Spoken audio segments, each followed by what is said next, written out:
Welcome to Lecture 1 in Multiple Antenna Communications at Linköping University.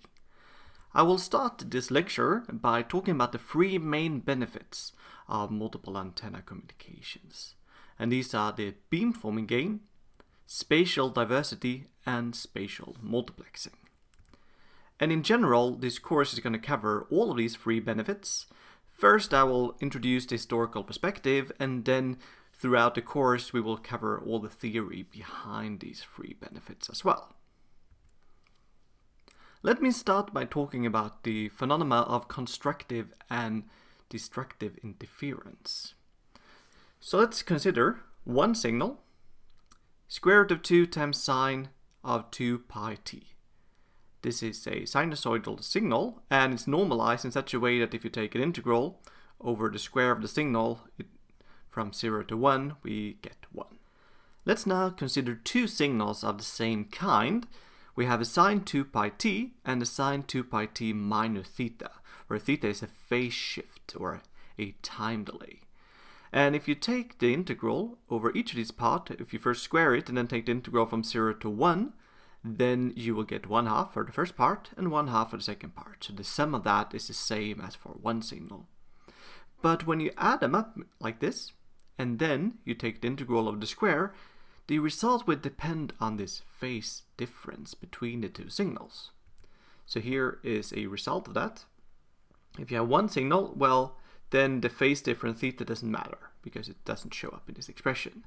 But if you have these two different signals, then depending on the phase difference, you get very different results.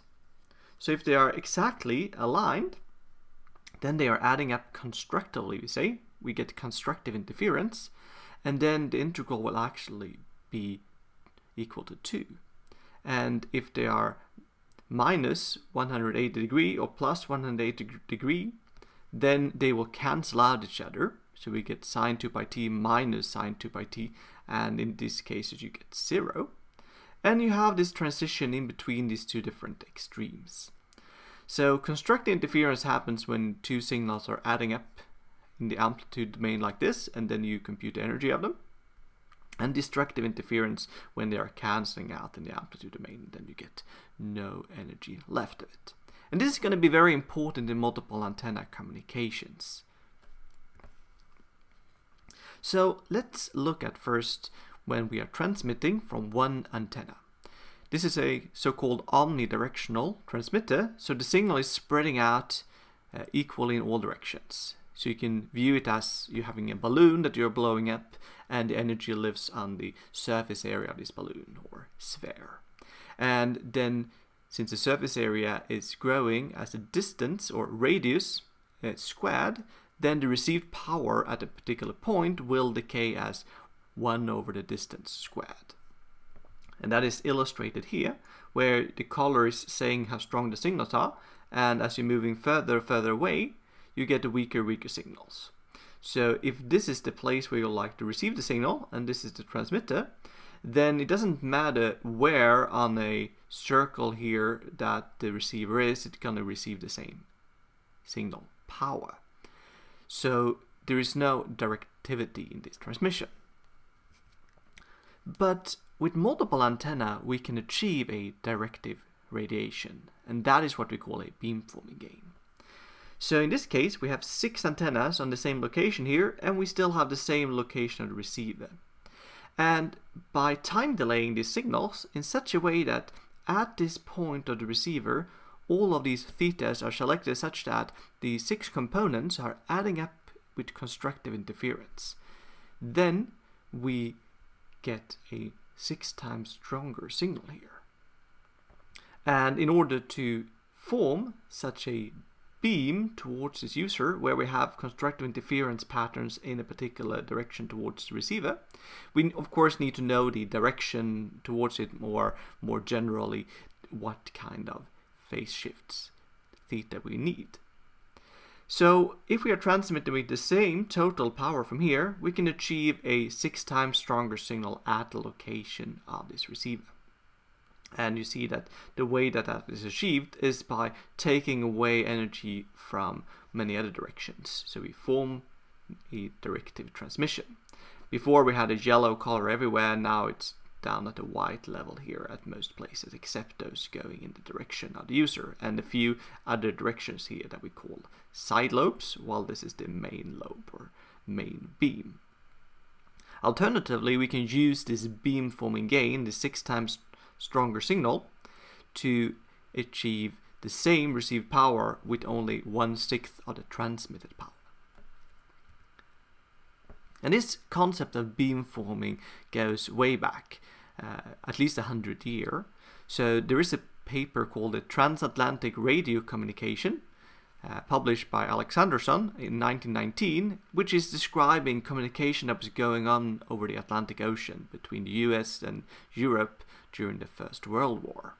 And this figure here from the paper is showing the antennas that they put up in New Jersey in order to receive signals.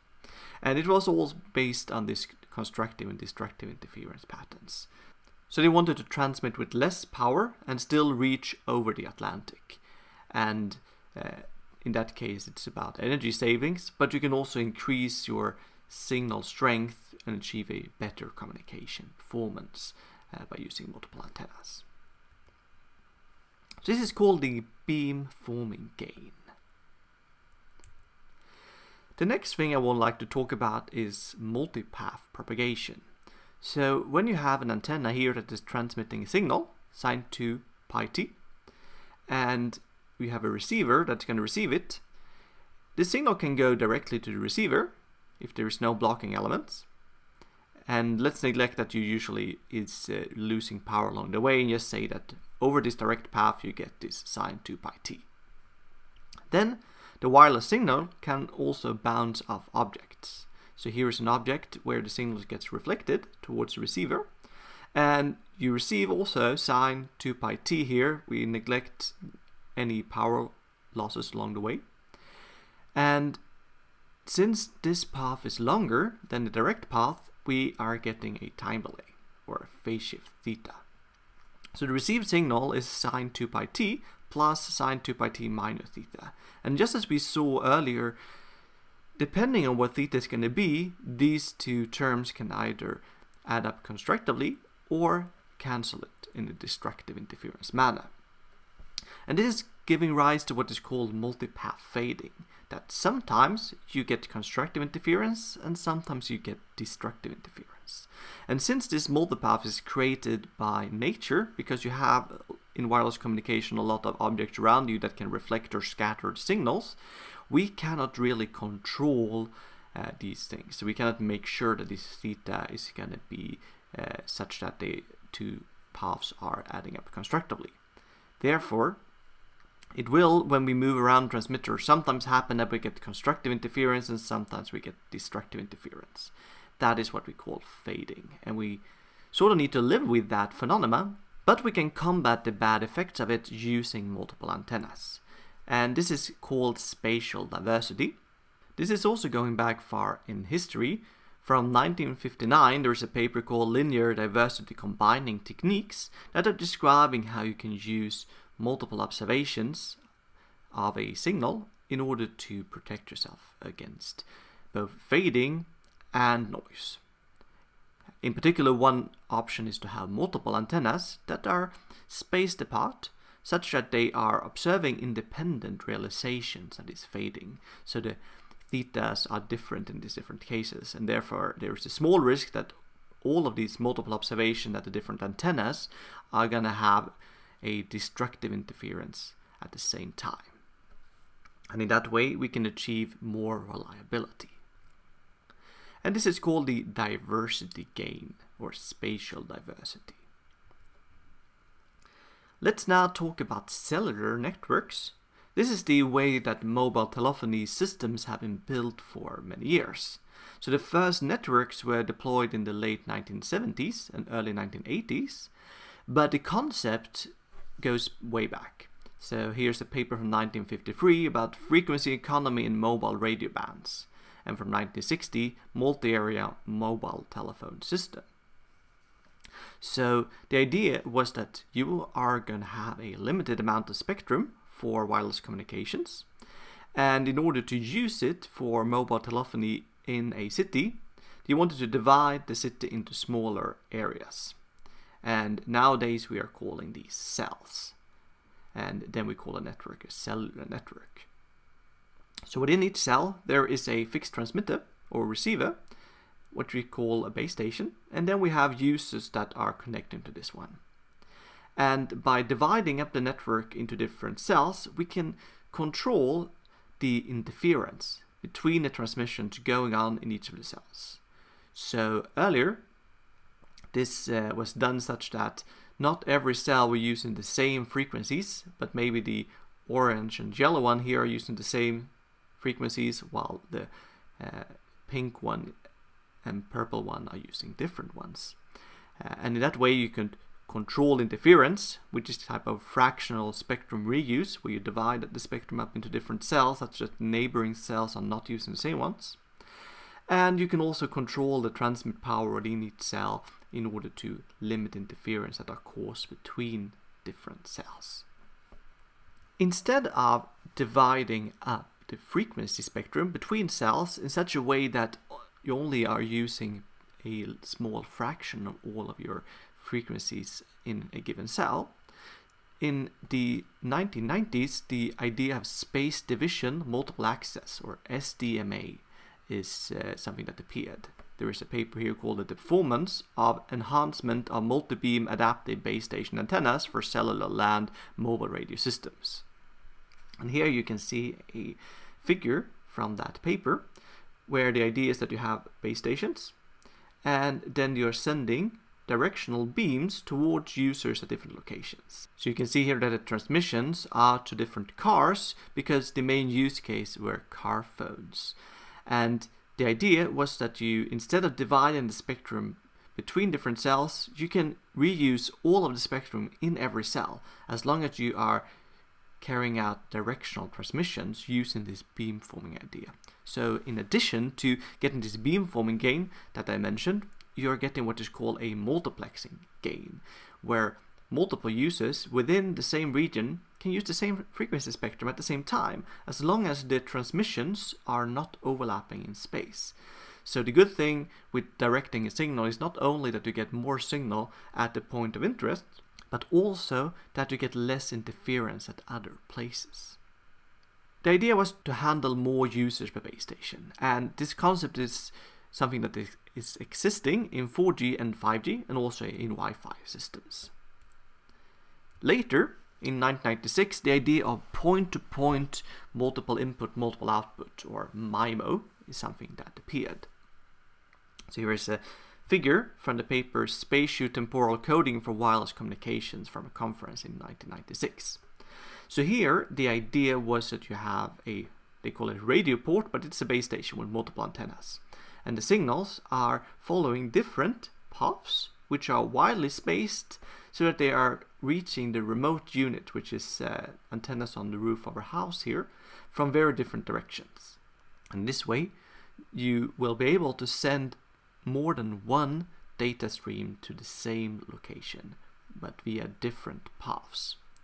And this way we could increase the capacity per user measured in bits per second, as long as you are getting paths that are widely spaced like this. And this concept also appears in 4G and 5G and also in Wi-Fi. In fact, this is something that has been adopted much more quickly than the SDMA method of serving multiple users at different locations. And that often leads people to believing that this type of point-to-point MIMO systems or single-user MIMO systems are something that appeared earlier, but it's not like that, because earlier in telephone systems the important thing was the number of calls that you can have at the same time. It doesn't matter what kind of capacity in bits per second that was important. The importance of using MIMO technology or multiple antennas to enhance the capacity in bits per second, that is something that is more important nowadays when we are transmitting data and not only making phone calls. So that brings me to the outline of this course. On this lecture, I have now covered the history of multiple antenna communications, and in the second half I will talk about the channel capacity of single antenna channels. so that it will be a bit of a recap from other courses. Then at lecture 2 we will talk about basic multiple antenna channels, where you have multiple antennas either at the transmitter or at the receiver.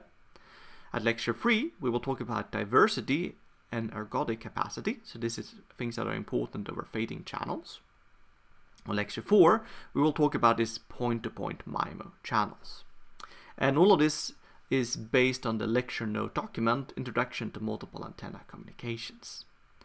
And then in the remainder of the course, lecture 5 to 12, we will go into this space division multiple access, which is nowadays known as multi-user MIMO.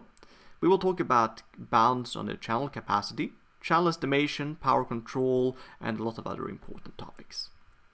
And this will be based on the book Fundamentals of Massive MIMO. So let me now go on and talk about channel capacity, and we will consider one of the main examples in communications, the additive white Gaussian noise channel. And you can show it with a block diagram like this. You have a signal X, and to the signal there is noise N added, such that the received signal is Y is equal to X plus N. And the noise N is Gaussian or normal distributed. It have mean 0, and its variance is called N0 over 2. And N0 is describing the power spectral density of the noise. And the energy per each symbol that we're transmitting over this channel here is smaller or equal to Q.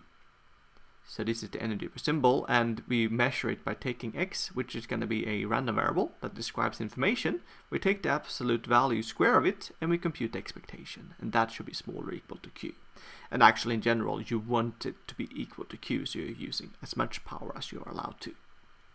And in this example, X, Y, and N are all real valued variables. How do we measure performance in a communication system like this? Well, what we are normally doing is that we're not sending just one symbol information, one X, but we're sending an entire packet of information. So there is a packet of information symbols. The performance here can be characterized in different ways. One thing is how many symbols the packet contains, which is how many X values are we considering. Then how many information bits does each symbol represent, which is determined by the modulation and coding scheme. And finally, the probability of incorrectly decoding the information at the receiver. So there is no need of packing a lot of information into each X symbol if we can't decode it properly at the receiver. The channel capacity is giving us a limit of how much information we can transfer. So it's described in general like this. We have a communication channel that is taking one discrete random variable as input and produces a discrete random variable at the output. So we have X at the input, Y at the output. And the channel is then described by a conditional distribution, which says that for a given signal X that we're transmitting, what is the probability of the output Y? Which, if we only add noise, is going to be the variations created by the noise. Then there is what is called the channel coding theorem that says that C, measured in bits per channel use, so every time we are using this channel, is the capacity of the channel if we can select a parameter delta greater than 0 and gamma greater than 0, and there exists a channel coding codebook of finite length n that has rate r equal to c minus delta and offers an error probability p of error which is smaller than gamma. This sounds very complicated, but what it really means is that there exists a number c in bits per channel use, which we can achieve very, very closely. So we can achieve c minus any small number here. It can be as close to 0 as you like to. And then you can say, I would like to have an error probability, which is gamma, which is very, very close to 0. And for every number you select, there exists a length of your transmission, number of symbols that you're going to transmit, such that you achieve this capacity and satisfying the error probability that you would like to have. Before we are presenting the capacity of an additive white Gaussian noise channel, let's just talk about the bandwidth of a signal, because we will be working both in passbands and basebands when we are considering signals in communications. So usually when we are transmitting a signal, we are sending it at a carrier frequency. Let's call it FC. So the signals are centered around that one, and this might in wireless be 1 gigahertz or several gigahertz. And then around this carrier frequency there is a bandwidth B. And it might be 10 megahertz or more than that, but in that range, that is typical bandwidth. And the signal is going to be real valued, of course, because there is no complex signals in reality. And when we are having something like this, and the bandwidth is then distance between the smallest and largest frequency, so the interval here, then we know from the sampling theorem that we can represent this signal by taking samples of it, and we need 2B real samples per second.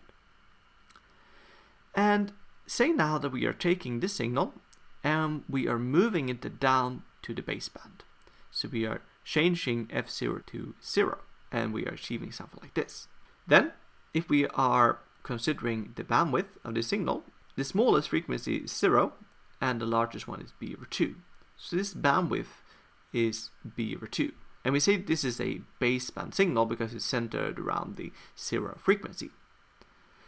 And this might look a bit strange because we had a signal which has bandwidth B, and now we only have a signal of bandwidth B over 2.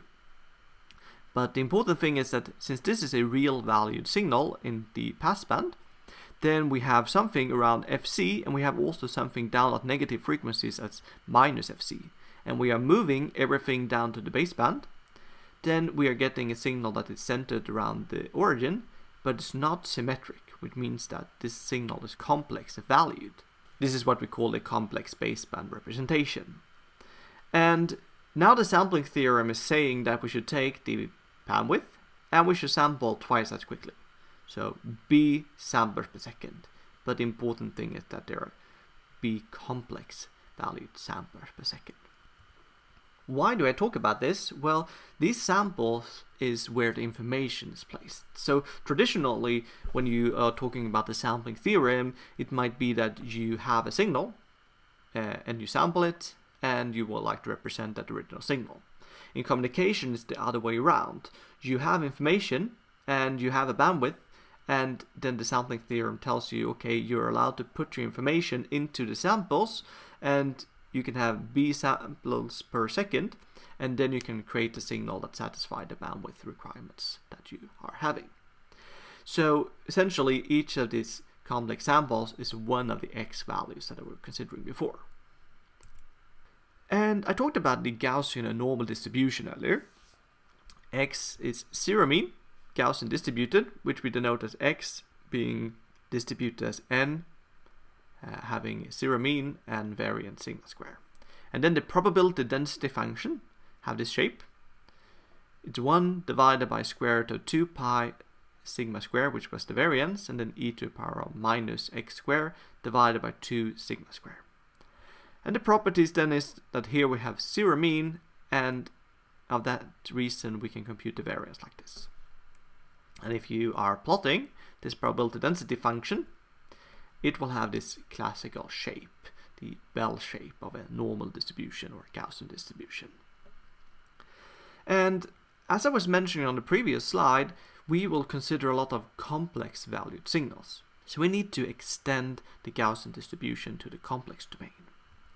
And that is what we call a complex Gaussian distribution. And what we do is that we select two regular real valued Gaussian distributions, XR and XI, R for real part, I for imaginary part. Each of them are independent. They are Gaussian distributed, have zero mean, and have sigma squared divided by 2 as their variance. Then we create a new variable x, which is xr plus the imaginary number j multiplied with xi. So you put one of the Gaussian variables in the real part and one in the imaginary part. We call this a circular symmetric complex Gaussian distribution. We denote it as x, cn, the mean value is 0, and sigma square is the variance. And since these ones are independent, If we would like to compute the probability density function of x, then it's equal to the probability density function of xr multiplied with the probability density function of xi. So here is the density function of xr, and here is for xi. And what we can see that we have this 1 divided by square root of pi sigma square twice. So the square root is disappearing.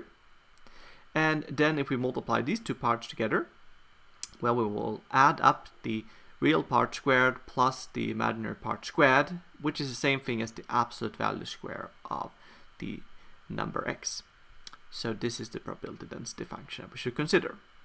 And it still has the properties, the mean value 0, and if we are computing the variance like this, expected value of absolute value square of x, then we get sigma square. So the variance here is still sigma square, but it's divided between the real part and the imaginary part, so each of them is containing half of the variance. If you plot something like this, here is the probability density function. You have the real part and you have the imaginary part, and they have the same shape as before. We call this circular symmetric because if you rotate this PDF, it will still always look the same. So it doesn't really matter what we call xr and what we call xi, or what is the real or imaginary part. I will now talk about the channel capacity and how to compute it. And the channel capacity, we had this general theorem before, but it simplifies like this. The channel capacity C is the maximum over a distribution of the input x. So we can select the input here in the best possible way to carry as much information as possible to the receiver. And then we have something called I between x and y. And this is the mutual information. So it is describing how much information you can get from y by observing x and the other way around. And when we're computing this mutual information, we are often using two different functions here. H of y, which is so-called differential entropy of y. So this is something that is describing how surprised can we be about y when we are observing it. If y always take the same value, there is no surprisal. And if y have as large variations as is possible, then we have a large surprisal. Here is the same thing. How surprised will we be about y when we have already observed x? So the difference between our original surprisal about y and the surprisal that we have when we already know x, that is the mutual information. We compute the differential entropy of y by taking log 2 of the probability density function of y, and we compute an expected value of that and put a minus sign in front of it. And we can in the same way compute the conditional differential entropy hy of x by having the conditional PDF of y given x. We put the log 2 in front of it and we compute the expected value with the minus sign. And one important property here is that this differential entropy have a maximum value. And that represents the type of distribution that is giving us the most surprisal. And the maximum value is log 2 of pi, the value e, and the variance of y. So for a signal of with certain variance, we get this maximum number, and we achieve it with equality when we have a complex Gaussian distribution with this particular variance. And I won't prove exactly that this is the only distribution that achieves something like this, but we can show that it has this particular value. So here is the differential entropy, h of x, when x is complex Gaussian, have mean 0 and variance p. Then according to the definition, we should have a minus sign, we should have an expected value, which is just an integral over x. Here we have the probability density function, and then we should have log 2 of the probability density function. So that was the definition. And let's now look at what are the places where we have the integration variable x. It's over here and it's over here. In the next step, I take this logarithm and I split up these two factors here. So I keep what is in front of it, and then I have log 2 of pi p, put it here, and since we have 1 over pi p, what we actually are doing is that we are getting a minus sign in front, but then that takes out this minus sign. So we get log 2 of pi p. Then log 2 of e with an exponent, we can put the exponent in front, so absolute value square of x divided by p, and we had the minus sign, but also cancel out this minus sign. And then we have log 2 of e. Okay, so we have these two different factors, and both of them are multiplied with the probability density function. And when we compute this integral, we can divide up into two different parts. So if you look at the first part, log 2 pi p, that is a constant. So let's put it here in front of the integral. And then we have an integral over the probability density function. And for the second part, log 2e divided by p is also constant, so we put it in front of the integral. Then we have this term here. We put it here, and this is the probability density function. So what we can observe is that this first integral, this is an integral over all x values, and this is the probability density function. So this should be equal to 1. And this is also like an expected value of absolute value square of x. So this becomes just the variance p. So we get log 2 pi p multiplied with 1, and then we get this factor multiplied with this variance, which is p, and that means we get log 2 pi p plus log 2 of e. We can write it at log 2 pi e p, which was the result that we had on the previous slide. So this is the differential entropy of something that is Gaussian distributed. I talked earlier about a real-valued additive white Gaussian noise channel, but we are more interested in the complex case because we are working in the complex baseband. So let's extend it now to the case where x is complex valued. We add complex noise, which is complex Gaussian distributed, have variance n0, and that means that the real and imaginary part have a variance n0 over 2, which is the same as in the real-valued additive white Gaussian noise channel that I talked about earlier. And the received signal y is x plus n. And I would like to compute the capacity of this channel. And remember that the mutual information should be maximized in order to achieve the capacity. And we maximize by selecting the distribution of x.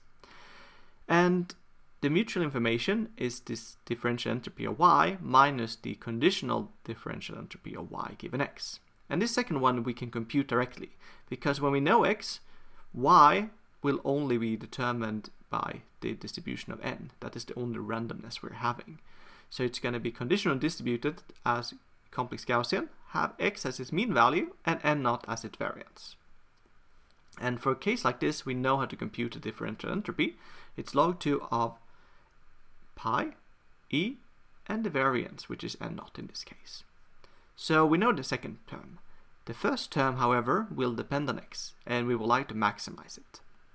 And since y is the summation of x and n, the variance of y will be the variance of x plus the variance of n, because these are independent variables.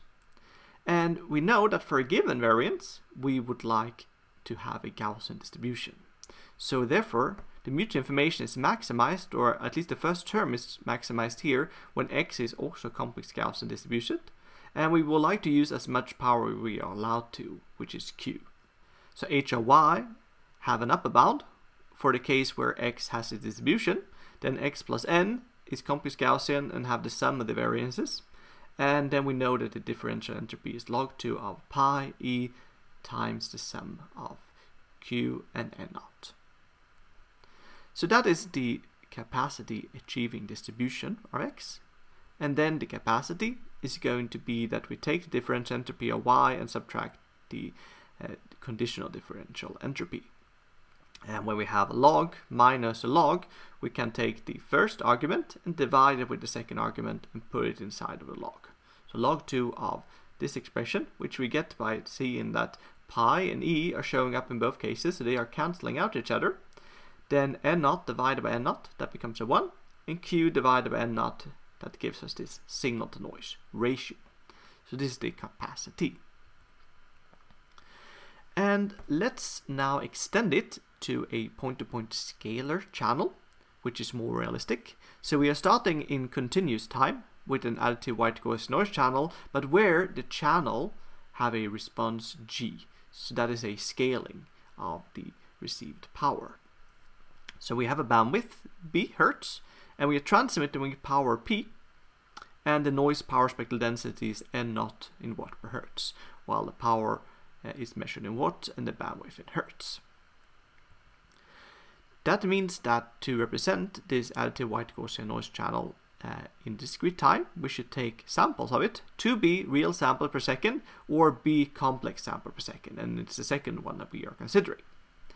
And the received signal y of L at sample index L is equal to a signal that we're sending, x of L, times this channel response G, and then we add noise to it, N L. And if P is the transmit power in watt, and we have B complex sample per second, then the energy per sample is going to be Q, which is P divided by B. So x of L, we know that the capacity achieving distribution is a complex Gaussian one, where we have now variance P divided by B. And here's the noise distribution, the same as before. Then for this channel, the capacity we can compute in the same way as before. The capacity C is log 2 of 1 plus, we should have Q, which was the transmit power, P divided by B. But then we are losing something along the way. The G here is describing how much we're losing. So it's not the transmitted power that should go into the expression here, but the received power. So we have the absolute value square of G here as well. And then we divide by N0, the variance of noise. This is the capacity measured in bits per complex sample. It's also known as bits per symbol or bits per second in hertz. If we would like to measure it in bits per second instead, then we need to remember how many complex samples do we have per second. Well, we have B, the bandwidth of them. So we can take the same expression and multiply with B to get this expression. And in a capacity expression like this, there are a channel response, which is given by nature. There is the variance of the noise, which is also given by nature. But the transmit power P and the bandwidth B, that is something that we might be able to control in reality. We can select how much power we would like to use and what bandwidth we are allowed to use. And we can see that this capacity expression is an increasing function of P. It shows up here inside of the logarithm in the numerator of the signal-to-noise ratio, or the SNR. So we should get better performance the higher power we are using. When it comes to the bandwidth, it shows up in front of the logarithm and inside the logarithm. And if you take the first derivative, you can show that this is also an increasing function of the bandwidth. So you get better and better performance the higher bandwidth you're having. However, since it improves in front of the logarithm but reduces the SNR because we need to spread our transmit power over more and more bandwidth, then it's actually not going to increase forever. It's actually going to converge. And that's something I'm going to show now. So the sync-to-noise ratio is P divided by B and N0. So transmit power multiplied with the total power of the noise over the entire bandwidth. And we get an expression for the capacity, which was the bandwidth times this term, log 2 of 1 plus this SNR. And log 2 of 1 plus SNR is going to behave like a linear function when the SNR is small. So then it grows like log 2 of E times SNR. However, when the SNR is large instead, this function is barely increasing. It goes very slowly. It's a logarithmic increase. So in that cases, change in the SNR will not have a big impact, while at small SNR, it has a really large impact by changing the SNR.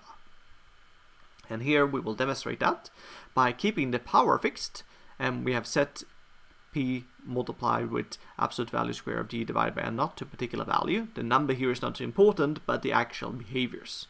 And I'm showing here the bandwidth. We're changing it from 0 to 100 megahertz. And here is the capacity in megabit per second.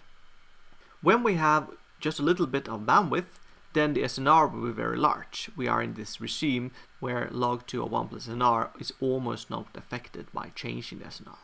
However, the capacity contains a bandwidth multiplied with this expression, so if we increase the bandwidth in this case, we will have an almost linear increase in the capacity, and that's what we're seeing here. This is called a bandwidth limited region because we get a very fast improvement in performance by having more bandwidth. And you can view it as that we have a too high SNR, so we would like to spread out the transmit power over more bandwidth in order to get better performance.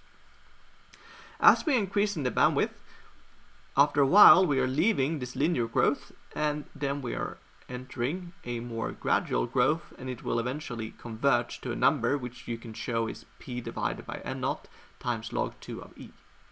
And this is called the power limited region. In this case, we have a very low SNR because we have so much bandwidth. That means that log 2 of 1 plus SNR is almost linear function of SNR. So if we increase the power P, we will have a very fast growth. While if we are changing the bandwidth B, as you can see here, it has very limited impact.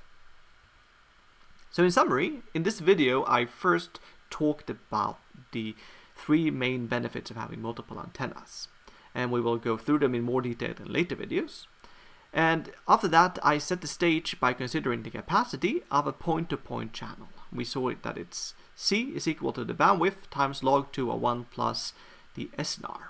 And this is the SNR per degree of freedom or per symbol.